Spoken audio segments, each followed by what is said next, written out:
weggesteek reg voor ons oë, die verbond geskryf in die hemele.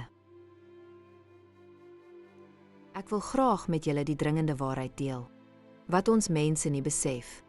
Daar is 'n ritme wat die skepping saamhou, 'n onsigbare orde wat in die hemele geskryf is, weggesteek reg voor ons oë. Die son, die maan en die sterre is nie net ligte vir dag en nag nie. Hulle is instrumente van goddelike tyd. Hemelse wette wat deur die Skepper self ingestel is as tekens van sy ewige verbond.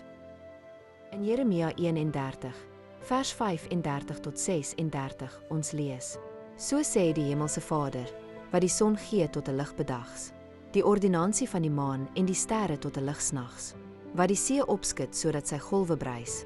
Die Hemelse Vader van die leerskare is sy naam. As hierdie ordinansies uit my aangesig sou wyk, sê die Hemelse Vader, dan sal ook die nageslag van Israel ophou, om vir ewige nasie voor my aangesig te wees.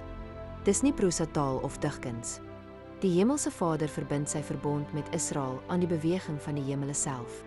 As die son, maan en sterre hul orde hou, bly sy verbond staan. Kom ons kyk nou hoe die nuwe vertaling dit verander het. Ons lees in die Afrikaanse vertaling van 1953. Die ordinansie van die maan en die sterre tot 'n lig snags. En in die Afrikaans vertaling van 1983. Die maan en sterre beveel om snags te skitter. Die nuwe vertaling laat die woord ordinansie weg. 'n Woord wat beteken vasgestelde goddelike wet. Wanneer dit verdwyn, verdwyn die gewig van die verbond self. Want dit is hierdie hemelse ordinansies wat die ritme van die skepping en die verbond bepaal. In Jeremia 33, verse 25-26 lees ons: So sê die Hemelse Vader, as my verbond met dag en nag nie bestaan nie, en as ek nie die ordinansie van hemel en aarde bepaal het nie, dan sal ek ook die nageslag van Jakob verwerp. Die Hemelse Vader bevestig dit 2 keer, so lank as wat dag en nag, son en maan bestaan, sal sy verbond met Israel ook bestaan. Maar as hierdie ordinansies vergeet of verwerp word, verloor die mens die patroon van die verbond op aarde. Baie vra, wie is Israel vandag? Dis nie net die 12 stamme van ouds nie, maar almal wat deur geloof en gehoorsaamheid ingeënt is in die wortel van die verbond. In Romeine 11, verse 17 dit lees, en as sommige van die takke afgebreek is, en jy wat 'n wilde olyfboom was, tussen hulle ingeënt is en deel gekry het aan die wortel en vettigheid van die olyfboom. Om ingeënt te wees beteken dat jy nie net in die merk of seën deel nie, maar ook in die verantwoordelikheid van dieselfde hemelse wet. Daar is nie 2 standaarde nie, nie 2 kalenders nie, nie 2 ritmes nie. In Exodus 12, verse 2, ons lees: Hierdie maand moet vir julle die begin van die maande wees. Dit sal vir julle die eerste maand van die jaar wees. Die Skepper se kalender het begin met die volmaan. Nie die donker maan van Babylon nie, maar die volle lig van sy orde. Die volmaan merk sy vasgestelde tye, die ware sabbatte, die feeste, die ritme van die skepping self. En dit is belangrik om te verstaan, die ware sabbat van die Hemelse Vader is nie die moderne Saterdag sabbat nie. Die volmaan sabbat is nie dieselfde nie. Dit volg die hemelse ritme wat aan Moses herstel is, 'n lewende teken tussen die Vader en sy volk. Baie Bybelgeleerdes het al oor die geheim van die sleutel van Dawid besin. Sommige sê dit beteken gesag, ander sê dit beteken toegang. Maar in hierdie tyd het die Hemelse Vader die ware doel geopenbaar.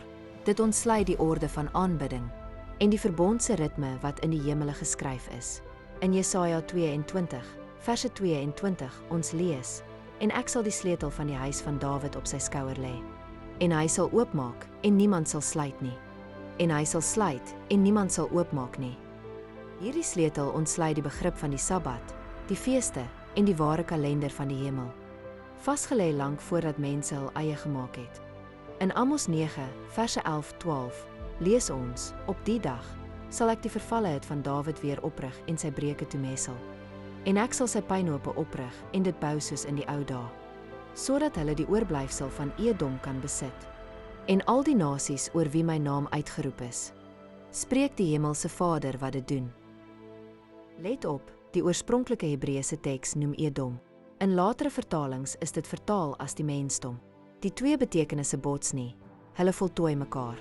Deur Edom wys die Vader sy genade vir die hele mensdom. In Handelinge 15, verse 16 en 17 lees ons: Daarna sal ek terugkom en die tent van Dawid wat verval het, weer ophou. En ek sal sy pynhope weer ophou en dit oprig, sodat die oorblyfsel van die mense die Hemelse Vader kan soek. Selfs al die heidene oor wie my naam uitgeroep is, sê die Hemelse Vader. Jakobus verwys in Handelinge 15 terug na Amos se profesie en waarsku die vergadering om diegene wat terugkeer nie te oorlaai nie. Die oorblyfsel wat eens Edom genoem is. Hulle het 'n taak om die vervalle tabernakel van Dawid te help herbou, die ou paaie te herstel en die ware aanbidding terug te bring. Nog 'n groot openbaring is dat 'n klein groepie Edomite vir hierdie werk gekies is met 'n doel. Van hul voorvaders en Edom afstammelinge in Europa het misleiding gesaai, veral in Afrika, waar waarheid verruil is vir beheer en gierigheid. Nou roep die Vader dieselfde bloedlyn, die Hugenote wat aangekom het in die Kaap in die 1700s, met net hul Bybel in hul hand, om te herstel wat gebreek is. Die tweelingbroers, Esau en Jakob, moet weer een word, maar eers moet een huis verantwoording neem en die lig terugbring na waar die duisternis geheers het. In Efesiërs 3, verse 6 en 9 tot 10, lees ons dat die heidene mede-erfgename en van dieselfde liggaam is en deelgenote van sy belofte in Yeshua, deur die evangelie. En om almal te verlig wat die gemeenskap van die verborgenheid is, wat van die eeue af in die Hemelse Vader verborge was, wat alle dinge deur Yeshua geskape het, sodat nou, deur die gemeente die veelvuldige wysheid van die Hemelse Vader, bekend gemaak kan word aan die owerhede en magte in die hemele. Familie. Dit is nie die enigste plek waar ons Afrikaans Bybel die oorspronklike betekenis verswak nie. Op verskeie plekke word die woord ordinansies, die Vader se vasgestelde bepalings en heilige ritmes, heeltemal uitgelaat. En juist dit bring 'n groot probleem vir die Edomiet oorblyfsel.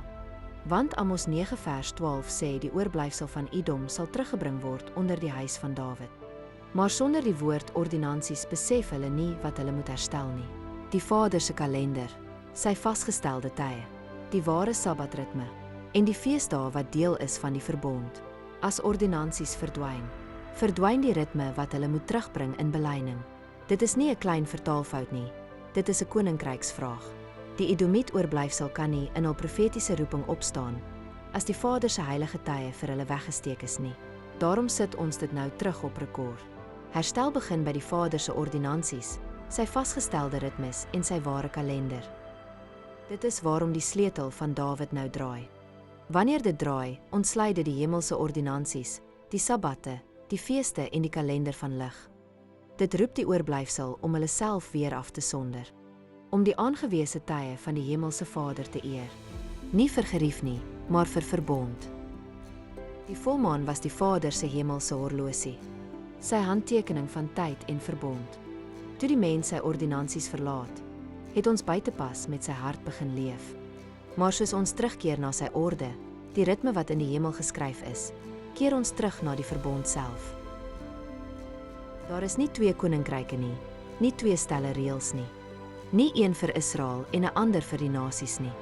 Daar is een koning, een koninkryk, een verbond en een boom, die lewende olyfboom van die huis van Israel. Elke tak wat ingeënt is, deel in dieselfde sap, dieselfde wortel en dieselfde wet van lewe. Om deel van hierdie verbond te wees, beteken nie om iets nuuts te skep nie, maar om terug te keer na die goddelike orde, wat nog altyd in die hemel geskryf is, weggesteek reg voor ons oë. Die verbond bly staan, en die hemele getuig daarvan. In Esegiel 47 vers 22 tot 23 sê uitdruklik: En julle moet dit as erfenis laat toeval aan julle, en aan die vreemdelinge wat onder julle vertoef, wat kinders onder julle verwek het, en hulle sal vir julle wees soos 'n kind van die land onder die kinders van Israel. Saam met julle moet hulle 'n erfdeel ontvang onder die stamme van Israel, en in die stam waar die vreemdeling by vertoef, daar moet julle hom sy erfdeel gee, spreek die Hemelse Vader. Voordat ons afsluit, onthou dit. Die Hemelse Vader het sy verbond vasgemaak aan die insettinge van die son, maan en sterre. Jeremia 31 en Jeremia 33 waarsku dat as hierdie insettinge verwerp, verdraai of vergeet word, die patroon van die verbond op aarde verbrokkel. Dis hoekom Bybelvertaling saak maak. Dis hoekom navorsing saak maak. Want om woorde soos insetting uit te haal, is 'n doelbewuste poging om die sleutels weg te steek wat die deur na die ewige lewe en onsaligheid oopsluit. En soos hierdie bedeling nou sy einde nader, sal net die wat terugkeer na sy ware orde, wat sy Sabbat en sy feeste eer volgens sy volmaan hemelse kalender, en wat hulself van Babylon afsonder,